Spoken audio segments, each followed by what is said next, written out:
სამინისტროს ბირთვული კვლევის ევროპული ორგანიზაციისა და მის ბაზაზე მოქმედ ნაწილაკების ფიზიკის საერთაშორისო საინფორმაციო ჯგუფთან თანამშრომლობის ფარგლებში საერთაშორისო შემეცნებითი მასტერკლასები დაიწყო სამინისტროს ფინანსური მხარდაჭერით. მასტერკლასის პირველ სესიას ტექნიკურმა უნივერსიტეტმა უმასპინძლა.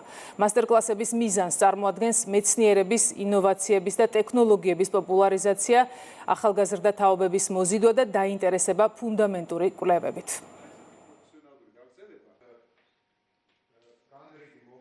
ჩვენი თანამშრომლობა CERN-თან 2020 წელს დაიწყო ამ მიმართულებით და ყოველწლიურად იზრდება როგორც ჩატარებული მასტერკლასების რაოდენობა, ასევე ამ მასტერკლასებით დაფარული რეგიონების არეალი. განათლების სამინისტროსთვის უმნიშვნელოვანესი პრიორიტეტია მეცნიერების პოპულარიზაცია და კიდევ უფრო მეტი წარმატებული ახალგაზრდის ჩართვა სამეცნიერო კვლევით საქმიანობაში.